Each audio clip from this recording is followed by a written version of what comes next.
and welcome back. In this video we're going to be examining a brake trail arm to demonstrate zinc plating by using the brush-on zinc plating method. We'll be mixing up some chemicals and we will go on ahead and re-zinc a really torn up old brake link.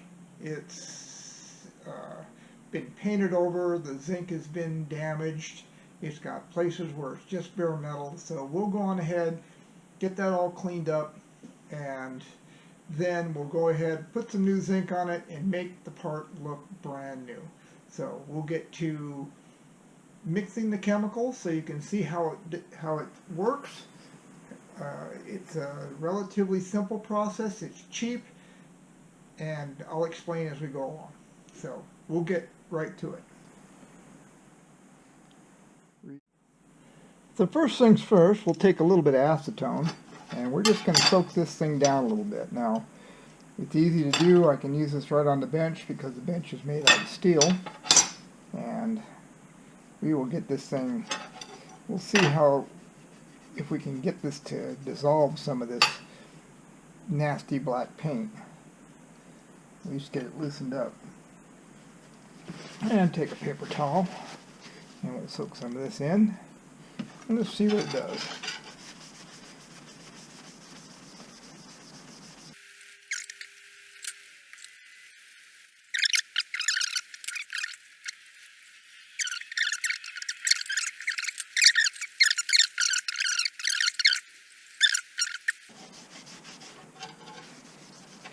Okay, so now as you can see, it doesn't look all that great at this point, and it's completely unsatisfactory for our purposes at this point.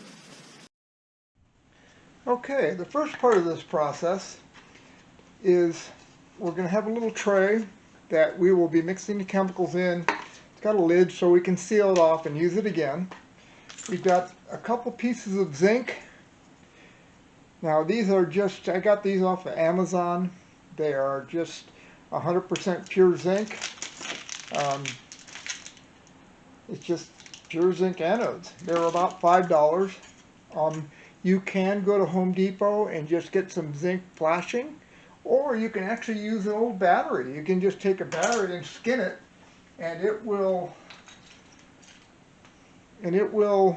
it's made out of zinc, and you can use it for your anode if you wish.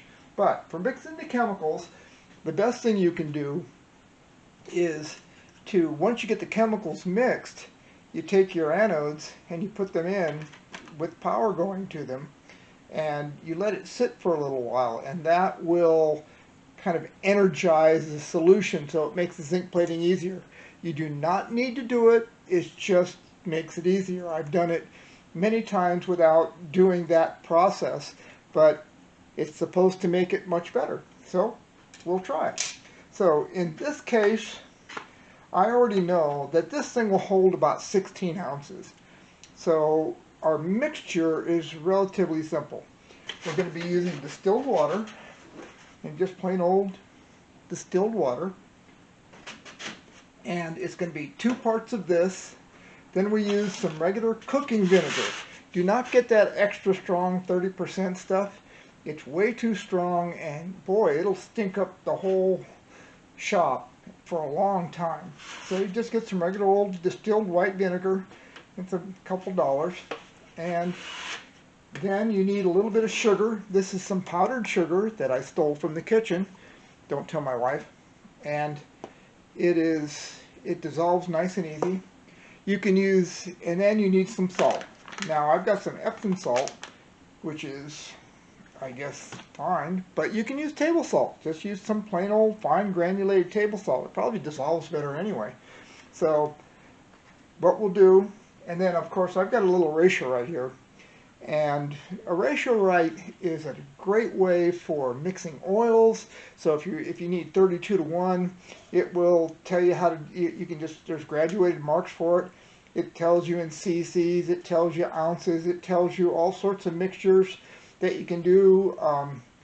It will It's a really nice little tool, and it's kind of convenient. So in this case, we know it holds about 16 ounces, so we're going to go with a 15 ounces of mix. So we know that we need 10 ounces of distilled water and 5 ounces of vinegar. So we'll just do that. And we'll find the ounces on this somewhere here, right here. And we'll just go on ahead and give it 5 ounces. Or 10 ounces of this.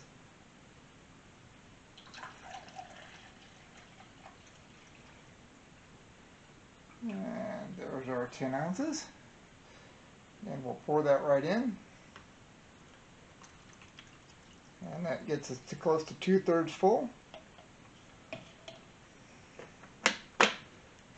Put that away.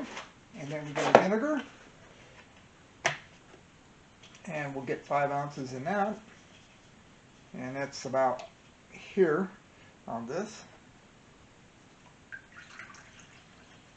And you don't have to be that accurate. It's just basically 2 to 1. I've mixed them different ways, and the differences are very minimal. Okay, that's done. Take a little bit of salt, maybe a half a teaspoon in this, I would say. And the Epsom salt doesn't seem to dissolve very quickly, but it does dissolve eventually. And then a little sugar. And this is, again, like I said, powdered sugar, which seems to be a much better solution than regular. So we'll just take in about a half a teaspoon of that.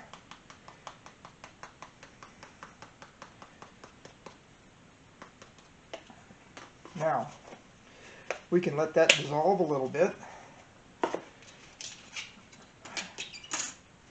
Cover that up a little bit. So now, the next thing that we have here is a power supply. And the power supply is back over here. And you can use the little power supplies that you get in anything. You can use, and a 5-volt power supply works fine. When you buy the plating kits, they give you a little power supply with some alligator clips on it, and it's just a 5-volt power supply.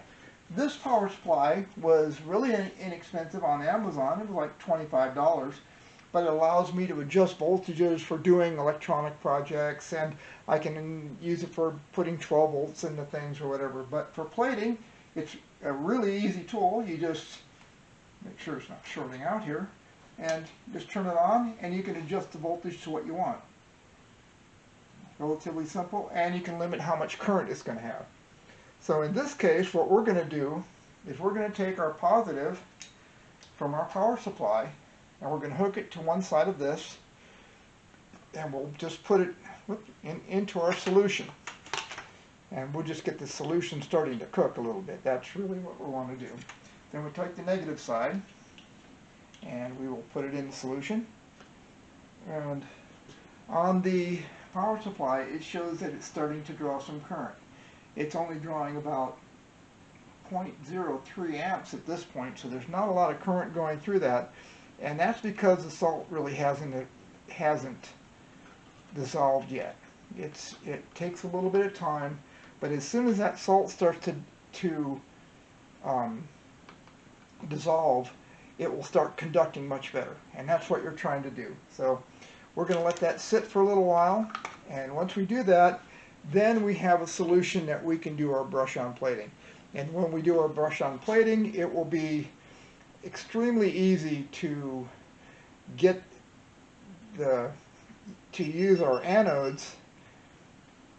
Well, we hook our negative side to the part and then use one of these anodes, and we just use we'll be using like a little makeup pad, and that makeup pad will allow us to brush on that plating.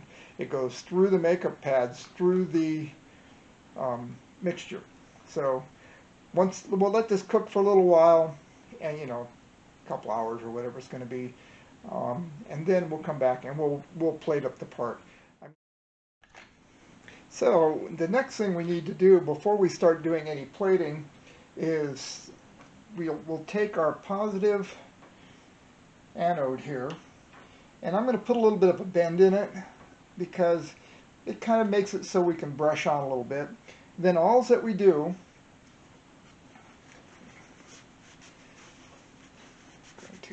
before I put the gloves on, get this cleaned up a little bit, we just take and we use these pads. I've got 2 of them here, and you just wrap it around the pad, and with the electrode hooked up, we'll be dunking it in the solution and then rubbing it on the part. So we'll just be basically brushing on. For example, we just brush it on our part, and that's all there is to it. And we just keep on dunking this and keeping it very, very wet so that the zinc can pass through the solution and onto the part. So that's basically all we need to do. We'll go on ahead and start brushing it onto our part. I'm going to let this zinc cook a little bit more.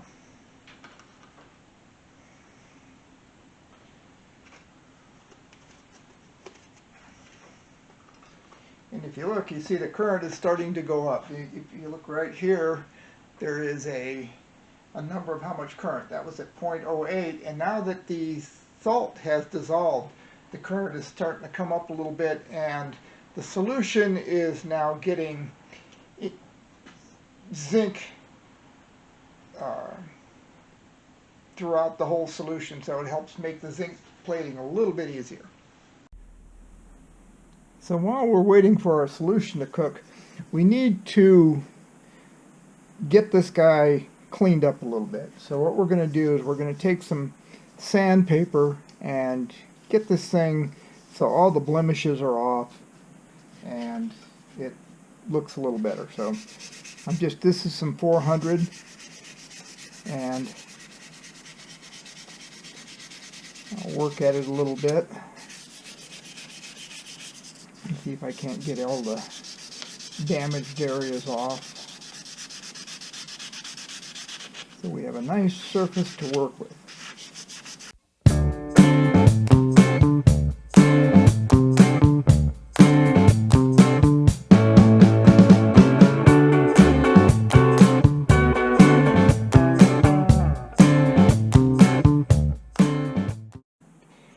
The good part is that using the brush-on method, it does have a tendency to wipe away some of that dirt. But if it's deeply embedded or it's really filthy or oily, you're not doing yourself any favors with that. So the best thing to do is get it as clean as you can. Do this. And dunking out, we'll get this thing fresh with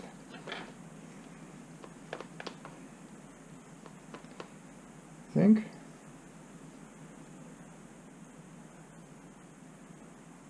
And we are almost done. And the more you do it, the thicker the zinc is. So you have to keep that in mind when you're doing this. If you're trying to get a thick coat on it, it's going to take a little while.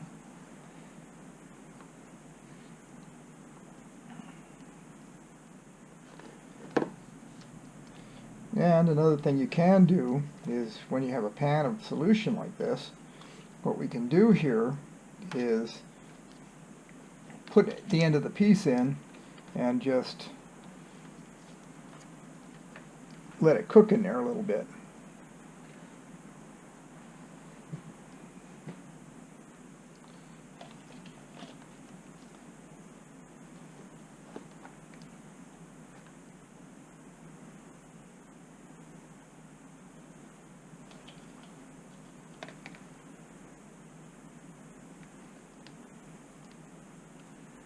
I'm going to run the voltage up just a little bit to about 4 volts.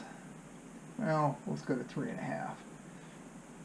We'll run that and then see how that does.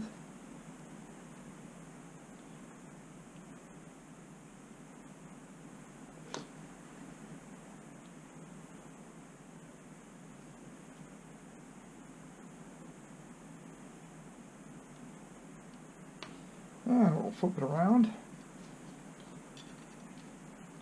Do the same thing, just give it a few seconds in the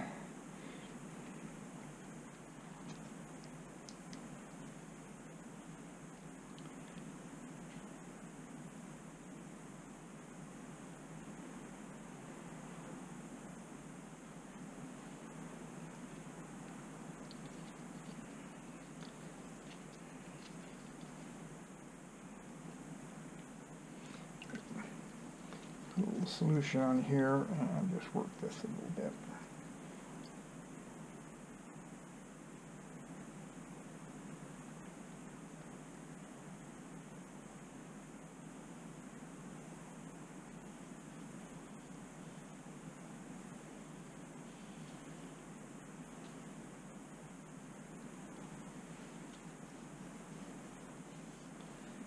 Okay, well,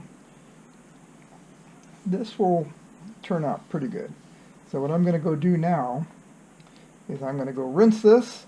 I'm going to go rinse this guy off. We'll do a little bit of a cleanup on it, and we'll have our finished product. I'm going to give it a bit of a rinse. I'm going to wipe this off. You may have to go over it with some steel wool, and maybe even a little polish, but it doesn't really need it too badly.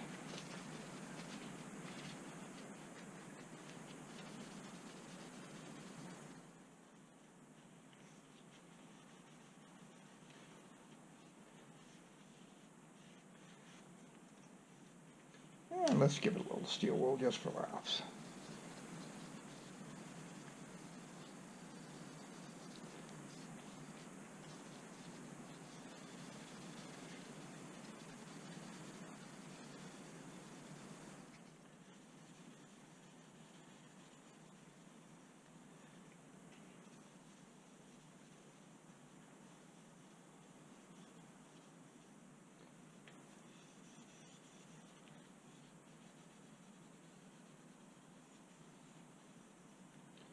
And now we have a nice bright nickel-plated part that, could it be better? Yes, but we have a nice bright part.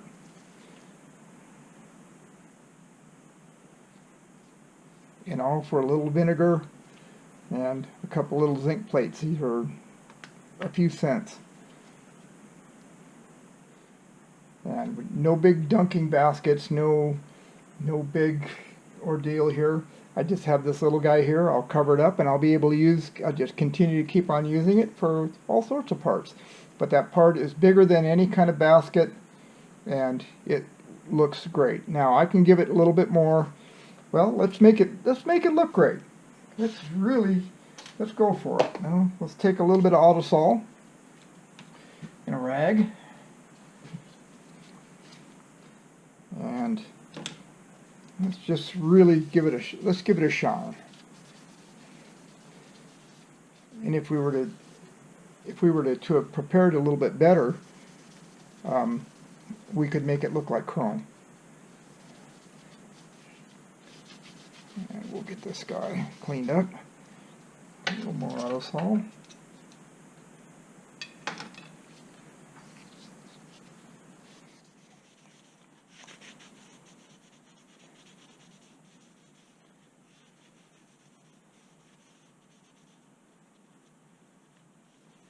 I'm not getting crazy here. I'm just polishing it up a little bit just for demonstration purposes. And we will get another rag here and let's wipe it off and see what we got.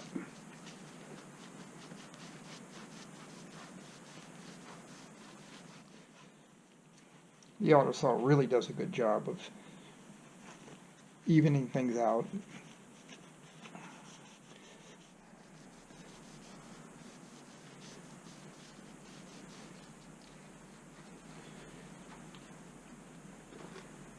And there you go. A beautiful, freshly plated part.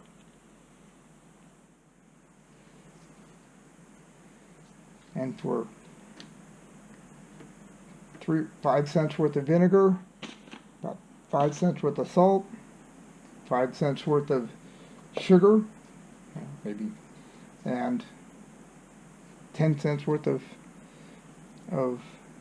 distilled water, you get this and a couple little makeup pads, and you can use cotton or whatever you want, but that just turns out awesome. So